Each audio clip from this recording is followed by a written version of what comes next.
श्याम भाई, आजकल महंगाई इतनी बढ़ गई है कि मजदूरी करके ठीक से घर का खर्चा भी नहीं चल पाता है। हाँ, महंगाई तो बहुत है आजकल, लेकिन महंगाई सिर्फ हम गरीबों के लिए ही है, अमीरों को इससे कोई भी फर्क नहीं पड़ता। अच्छा ये बताओ, भाभी जी कैसी हैं? ठीक है। अच्छा तू बता, तू कब तक कर रहा शादी? अरे यार, करेंगे शादी आराम से। अभी कमा कर पैसे इकट्ठे कर लें, उसके बाद करेंगे शादी। वो क्या है ना कि हमको अपनी पत्नी को पढ़ा लिखा कर सरकारी अफसर बनाना है। सरकारी अफसर? वो किस लिए भाई? वो इसलिए जिससे हमारी गरीबी दूर हो सके। हम गरीबों का एकमात्र सहारा शिक्षा ही तो है। गरीबी के चलते हम तो पढ़ नहीं पाए, लेकिन हम कमा कर अपनी पत्नी को ज़रूर पढ़ाएंगे। वैसे भाभी जी ने कुछ पढ़ाई वढ़ाई कर रखी है कि नहीं? पता नहीं यार, मैंने इसके बारे में अभी तक पूछा नहीं। अरे तो पूछो ना यार। अगर भाभी जी ने पढ़ाई कर रखी है, अगर वो आगे पढ़ना चाहती हैं तो उनको ज़रूर पढ़ाओ, ताकि पढ़ लिख कर वो कुछ बन सके और इस गरीबी से मुक्ति मिल सके।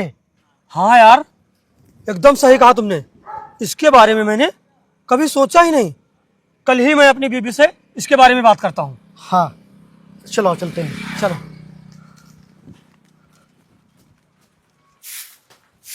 ज्योति, तुम एक बात बताओ, तुमने पढ़ाई की है कि नहीं? वो किस लिए पूछ रहे हैं? अरे मैं जो पूछ रहा हूँ वो बताओ। हाँ, मैंने बीए किया है। अच्छा ये बताओ, कितने नंबर आए थे? मेरे 85% आए थे और मैं पढ़ने में बहुत अच्छी थी। लेकिन आप ये सब क्यों पूछ रहे हैं? पढ़ने में अच्छी थी तो कभी बताया क्यों नहीं? अब शादी के बाद क्या ही बताती, काम से ही फुर्सत नहीं मिलती है। मेरी बात ध्यान से सुनो, आज से तुम कोई काम नहीं करोगी, सारे काम बंद, सिर्फ तुम पढ़ाई करोगी। पढ़ाई करोगे? ये क्या हो गया है आपको अचानक से? अरे वो जो हमारा सबसे पक्का दोस्त है ना करण, वो कह रहा था कि मैं शादी के बाद अपनी बीबी को सरकारी अफसर बनाऊंगा, जिससे हमारी गरीबी दूर हो जाएगी। इसीलिए मैंने भी सोचा है कि मैं तुम्हें पढ़ा लिखा कर सरकारी अफसर बनाऊंगा, जिससे हमारी गरीबी दूर हो जाएगी। अब तुम्हें पढ़ लिख कर सरकारी अफसर बनना है। पैसे? आपको पता भी है पढ़ाई में कितने पैसे लगते हैं? तुम्हें इससे क्या मतलब? वो मेरी परेशानी है, तुम्हें सिर्फ पढ़ाई करना है। बोलो, तुम मेरे लिए करोगी ना ये सब? हाँ, मैं आपकी खुशी के लिए सब कुछ करूंगी। ज्योति, अब मेरा एक ही सपना है कि तुम पढ़ लिख कर एक सरकारी अफसर बनो। अच्छा, इसके लिए कौन सी पढ़ाई करनी पड़ेगी? यूपीएससी की कोचिंग सबसे अच्छी रहेगी। तो ठीक है, कल हम लोग चलेंगे शहर, फिर मैं तुम्हारा एडमिशन करवा दूंगा और तुम मन लगाकर पढ़ाई करना और घर के काम मैं कर लूंगा सब। ठीक है, रुको, मैं तुमसे बाद में बात करता हूँ। पैर लागो चौधरी साहब, खुश रहो। अरे चौधरी साहब, वो जो गांव का सुनील है ना, वो अपनी बीवी को पढ़ा लिखा कर सरकारी अफसर बनाना चाहता है। क्या? सरकारी अफसर? हाँ चौधरी साहब, सरकारी अफसर। और वो सुनील अमीर बनने के सपने देख रहा है और वो कल जाएगा शहर अपनी बीवी का एडमिशन करवाने। चौधरी साहब, अगर उसकी बीवी सरकारी अफसर बन गई तो फिर सुनील अपनी औकात भूल जाएगा और फिर आपका दबदबा भी कम पड़ सकता है। दबदबा था, दबदबा है और दबदबा हमेशा बना रहेगा। और इस गांव में हमसे ऊपर कोई भी नहीं जा सकता और सबको हमारे नीचे ही रहना है। और इस सुनील की हिम्मत कैसे हुई हमसे ऊपर जाने की?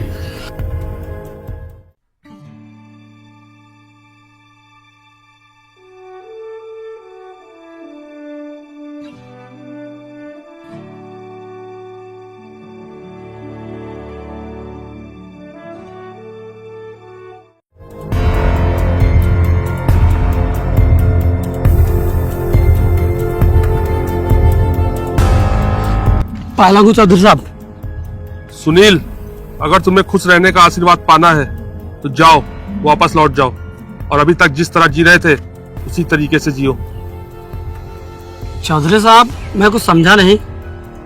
हम समझाते हैं। तुमने ये जो अपनी बीवी को पढ़ा लिखा कर अफसर बनाने का सपना देखा है ना, भूल जाओ इसे, क्योंकि यहाँ राज सिर्फ चौधरी साहब का चलेगा।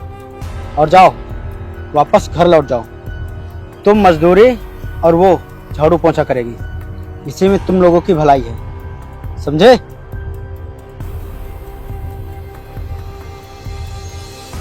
चौधरी साहब, पढ़ने का अधिकार तो सबको होता है और मेरी पत्नी पढ़ने में बहुत तेज है।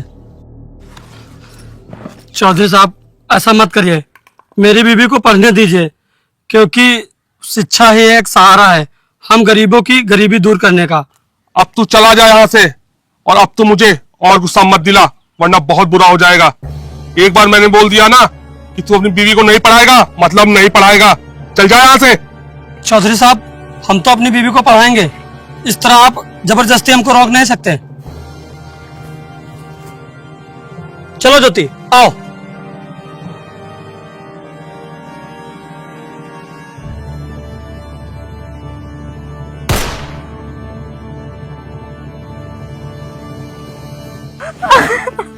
उठिए, हम मुझे ऐसे छोड़ के नहीं जा सकते। उठिए, उठिए, उठिए, उठिए।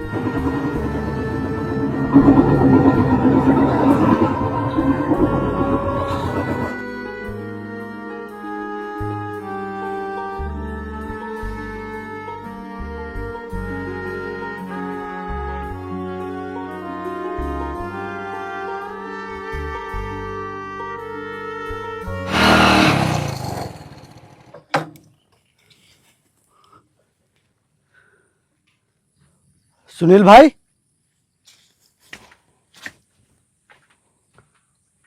सुनील भाई, कहाँ हो? कहाँ चला गया सुनील भाई? कहाँ हो यार? सुनील, अरे भाई रुको यार, वो यहाँ पर सुनील भाई रहते थे, वो कहाँ गए? अरे बताओ ना भाई, मैं कुछ पूछ रहा हूँ तुमसे, कहाँ गए यार? चौधरी साहब ने उनको मार डाला। क्या मार डाला? और उनकी पत्नी वो कहाँ है? उनका कुछ भी अता पता नहीं।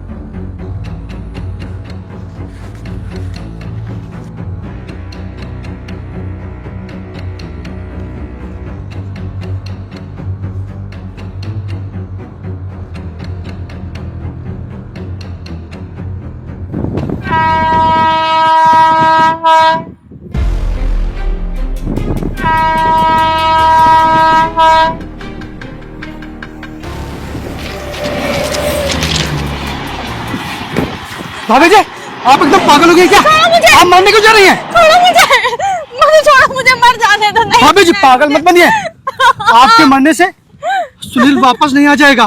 लेकिन मरने के बाद मैं तो उसके पास जा सकती हूँ। छोड़ो मुझे।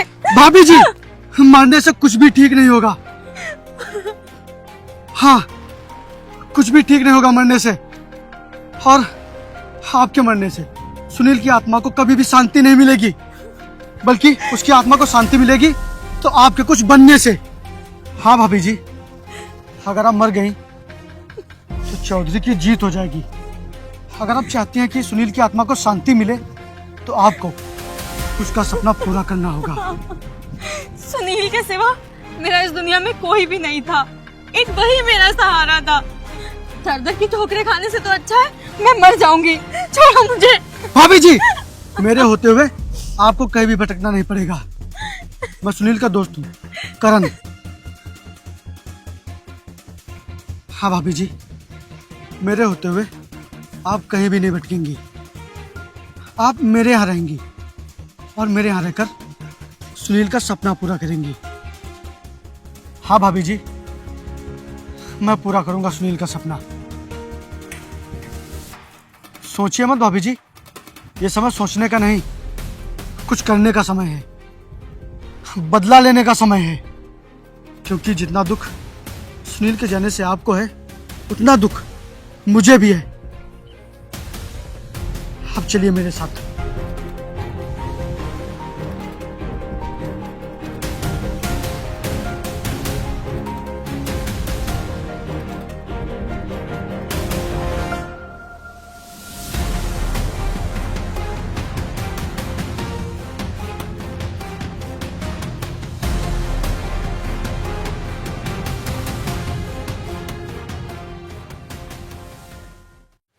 करण जी, आप मुझे यहाँ से जाने दीजिए, नहीं तो अगर चौधरी को कहीं से पता चल गया कि मैं आपके साथ हूँ और आप मुझे पढ़ा रहे हैं तो वो आपको भी नहीं छोड़ेगा। आपका गांव यहाँ से 5 किलोमीटर दूर है। चौधरी को कभी पता ही नहीं चल पाएगा कि आप मेरे पास हो। वैसे ये चौधरी है कौन? चौधरी वो हमारे गांव का प्रधान है, बहुत अमीर है। वो गरीबों पर बहुत जुल्म करता है और उसने गांव के सभी गरीब किसानों की जमीन अपने नाम लिखवा ली है, वो भी जबरदस्ती। और उन सभी किसानों से उन्हीं की जमीन पर मजदूरी करवाता है और उन्हें पैसे भी नहीं देता। उसके खिलाफ कोई आवाज भी नहीं उठा सकता है, और अगर कोई आवाज उठाता भी है तो चौधरी के खिलाफ कोई कार्यवाही नहीं होती है और आवाज उठाने वाले की जान ले ली जाती है।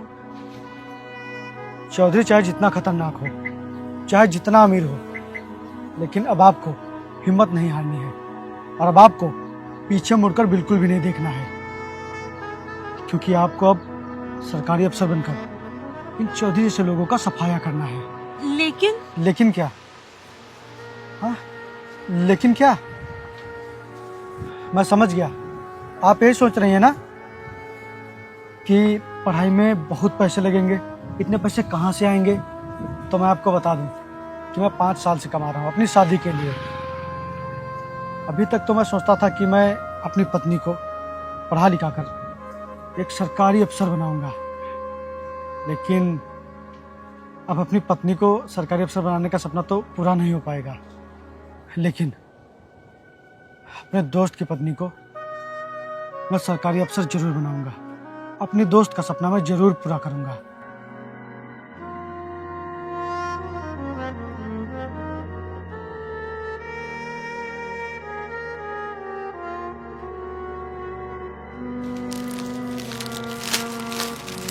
ये लीजिए, मैं आपके लिए कपड़े लेकर आया हूँ, देखिए कैसे हैं। इनकी क्या जरूरत थी? क्यों नहीं थी जरूरत कि आप हमेशा यही कपड़े पहने रहेंगी। ये लीजिए, देखिए कैसे हैं। और हाँ, आप जल्दी से कपड़े बदल लीजिए, आपका एडमिशन करवाने चलना है। लीजिए। अरे आप सोच क्या रही हैं? लीजिए। और हाँ, आप कपड़े पहन लीजिए, आपका एडमिशन करवाने चलना है। जाइए, आप चेंज कर लीजिए।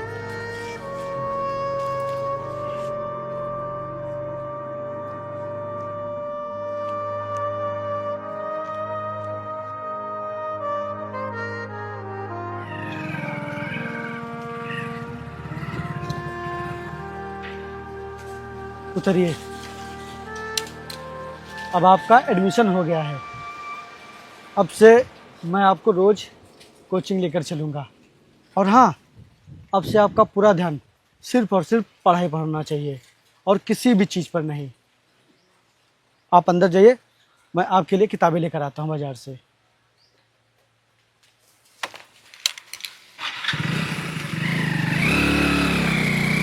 ये देखिए चौधरी साहब, इस जमीन के कागज। ये जमीन पूरे 2 बीघा है और ये रामनाथ के नाम पर है। सारे कागज तैयार हैं, बस इन पर रामनाथ के अंगूठे का निशान चाहिए। अरे बहादुर, वो सुनील की औरत का कुछ पता चला? क्या हुआ, जिंदा है या मर गई? अरे चौधरी साहब, मुझे तो लगता है वो अबलम मर गई। अगर जिंदा होती तो उसका कुछ तो पता चलता। चलो अच्छा हुआ, ये कीड़े मकोड़े हमसे ऊपर जाएंगे।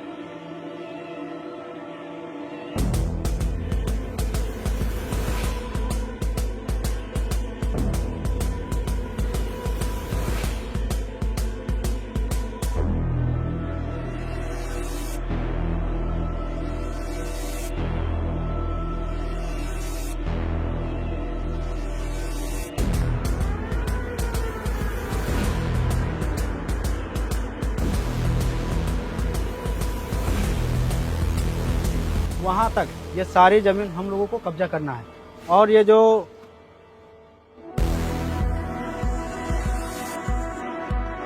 कौन है बे तू? और ये डंडा लेकर मारने किसको आ रहा है? अरे बोलना, कौन है तू और किसको मारने आया है? हाँ, कहाँ है? अरे बोलना। तेरी तो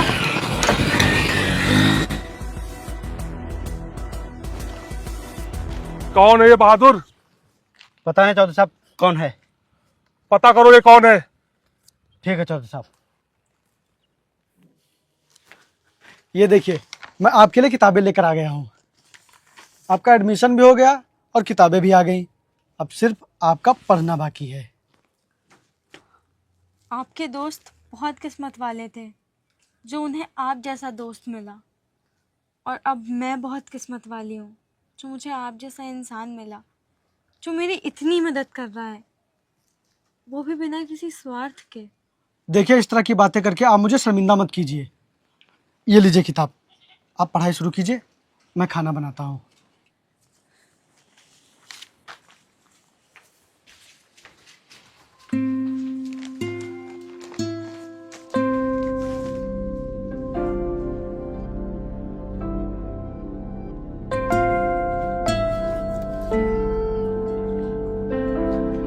ये लीजिए, आप खाना खा लीजिए। लीजिए, अरे खाइए, पढ़ाई भी कर लेना बाद में। लीजिए। आपने खा लिया? हाँ हाँ हाँ, मैंने खा लिया, आप खा लीजिए। आप खाइए, मैं आता हूँ।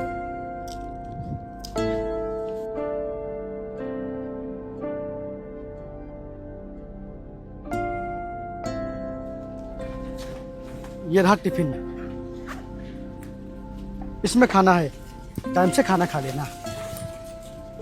आ बैठो, आ जाओ, बैठो।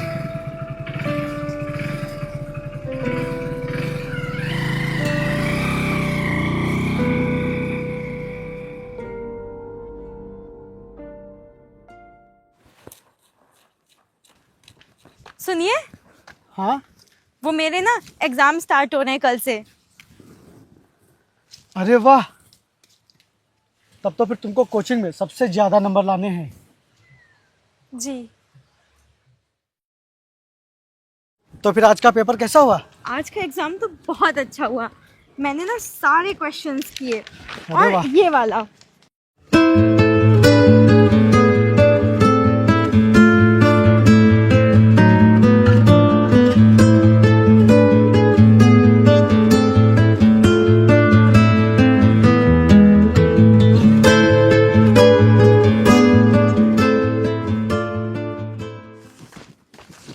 करण जी, क्या हुआ? क्या हुआ? यूपीएससी में मेरी 30वीं रैंक आई है। 30वीं रैंक? ये क्या होता है? अरे बाबा, मैंने यूपीएससी का एग्जाम क्लियर कर लिया है, और कुछ ही दिन बाद मेरा इंटरव्यू है, उसके बाद में मेरी ट्रेनिंग है, और फिर उसके बाद मैं आईएएस ऑफिसर बन जाऊंगी।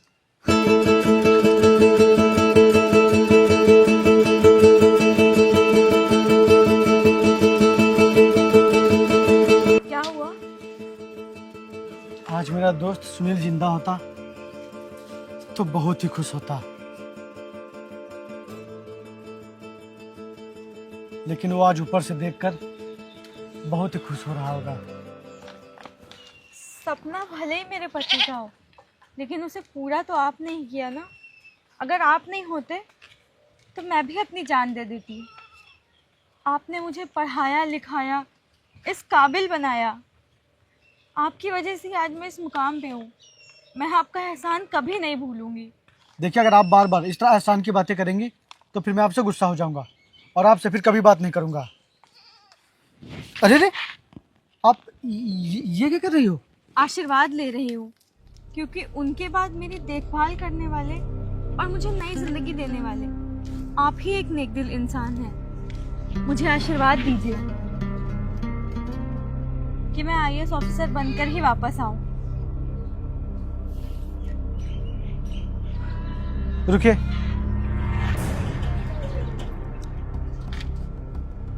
आइए बैठिए। क्या हुआ? आइए बैठिए। जाइए भैया, बाय।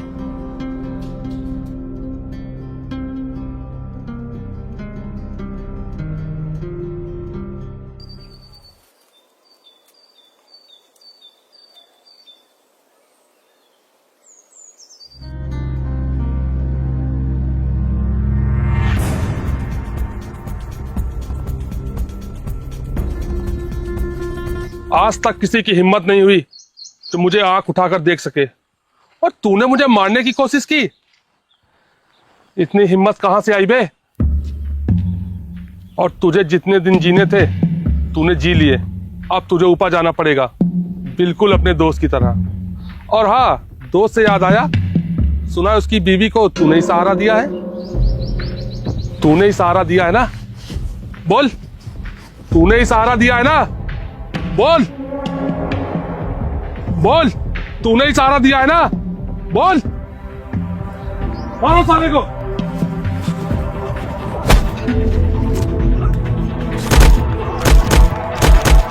बोल बोल, सुनील की बीवी कहाँ है?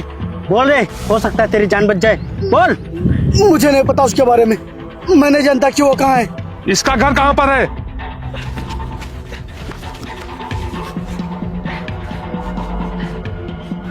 ढूंढो उस विधवा को।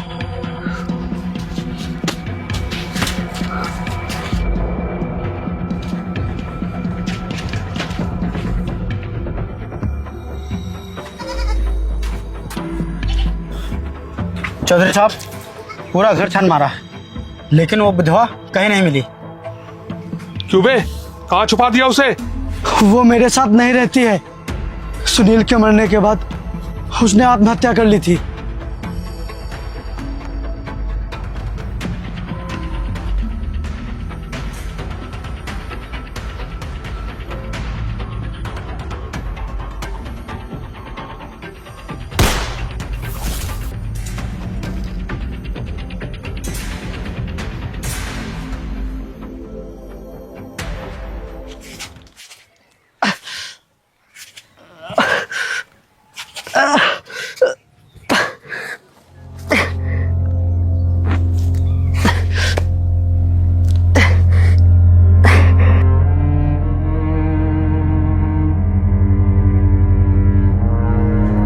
आज मेरा इंटरव्यू क्लियर हो गया जी।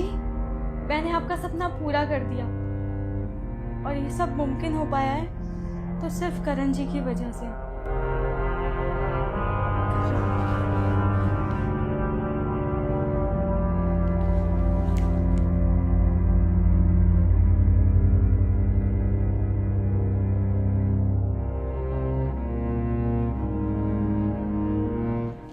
स्विच ऑफ है।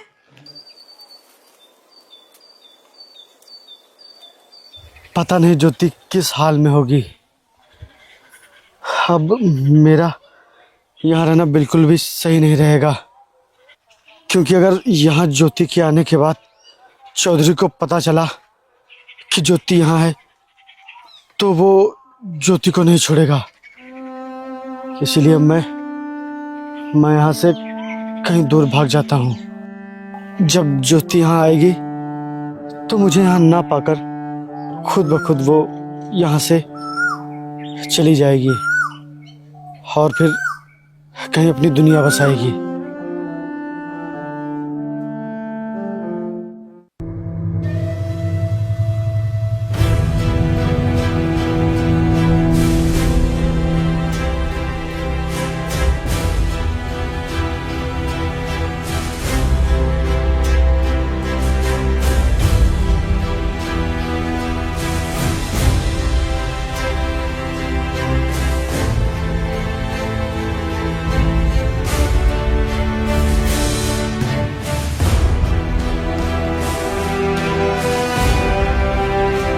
करण जी, कहाँ हैं आप?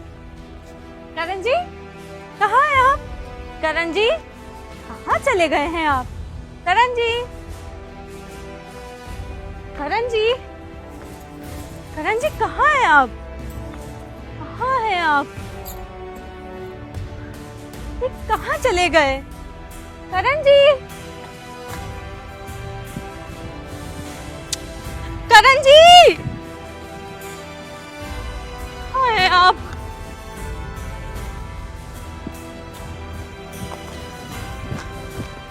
करण जी,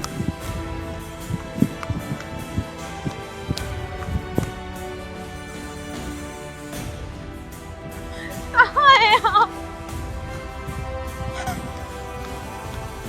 करण जी, कहाँ हैं आप?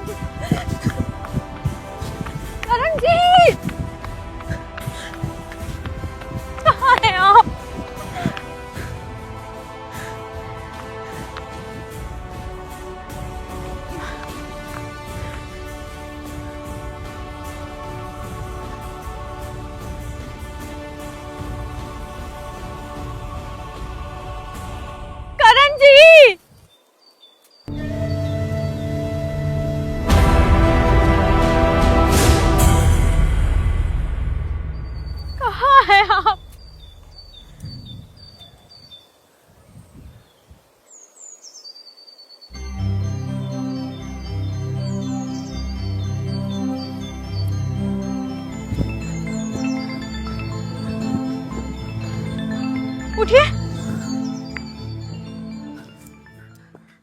उठिए उठिए। अरे क्या हुआ आपके पैर में क्या हुआ है? हाँ क्या हुआ करण जी, क्या हुआ है आपके पैर में?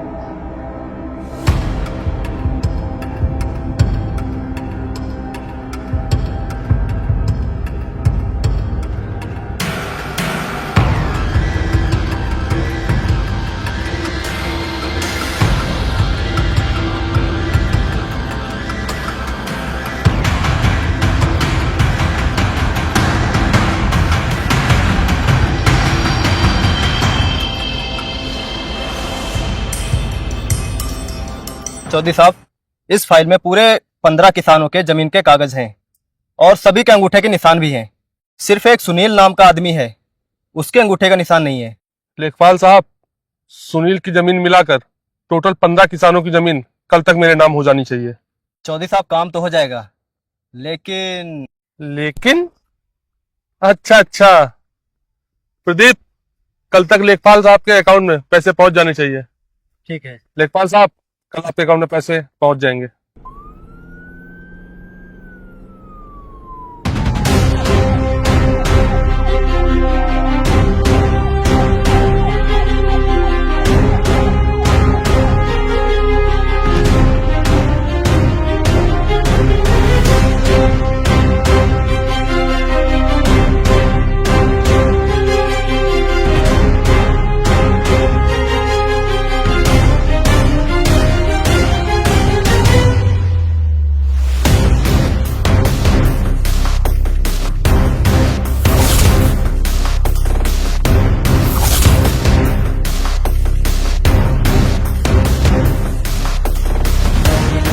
आज इस विधवा को इस रूप में देखकर तुझे यकीन नहीं हो रहा होगा ना चौधरी? देख, आंखें फाड़ कर देख, ताकि तुझे यकीन हो सके कि एक गरीब की पत्नी जिसे तूने मार दिया था, वो आज तेरे सामने एक आईएएस ऑफिसर बनकर खड़ी है। तेरी यही सोच थी ना चौधरी, कि कोई भी गरीब तुझसे ऊपर ना जा सके, लेकिन शायद तू ये भूल गया था कि तू कोई भगवान नहीं है जो किसी की किस्मत का लिखा बदल सके। और आज तक तूने जितने भी पाप किए हैं, उन सब का हिसाब चुकाने की बारी आ गई है। जो कुछ भी हो चुका है अब वो वापस तो आ नहीं सकता, है कि नहीं?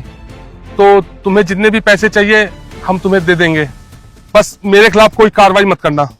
चौधरी, तेरे पैसों में इतनी ताकत नहीं है कि मेरे ईमान को खरीद सके। आज तक तूने गांव के किसानों की जितनी भी जमीनें जबरदस्ती अपने नाम करवाई हैं, उन सब किसानों को उनकी जमीन तो वापस मिलेगी ही, साथ में तूने बेईमानी से जितनी प्रॉपर्टी बनाई है, जितनी संपत्ति बनाई है, उन सब पर अब गांव के किसानों का हक होगा। उन सब में भी हिस्सा लगेगा, क्योंकि तुझे बनाने वाले गांव के लोग ही हैं। इसलिए अब तेरे पास जो कुछ भी है सब कुछ उनका होगा। और तूने मेरे दोस्त को मारा था ना, तो तुझे ऐसी सजा मिलेगी जिससे तू हर पल तड़पेगा। माफ कर दो मुझे, अब मैं कभी किसी के साथ ऐसा नहीं करूंगा। माफ कर दो मैम। तुम दोनों को मैं आजीवन कारावास करवाऊंगी,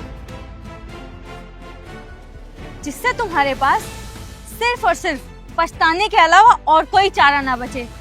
तब तक मेरे पति की आत्मा को शांति नहीं मिलेगी। और तुम लेखपाल साहब, तुम्हें बड़ा शौक है ना लोगों से रिश्वत लेके काम करने का, तो आज के बाद तुम रिश्वत लेने लायक ही नहीं बचोगे, क्योंकि मैं तुम्हें सस्पेंड कर रही हूँ। तुम्हें भी सजा मिलेगी। मैम माफ कर दो मैम। आगे से अब कभी ऐसा नहीं होगा, किसी के साथ ऐसा नहीं करेंगे। इंस्पेक्टर, अभी थाने में फोन करिए और इन लोगों को लेके जाइए यहाँ से। Okay ma'am. माफ कर दो मैम, अब कभी किसी के साथ ऐसा नहीं करूंगा। बंद करो अपनी बकवास।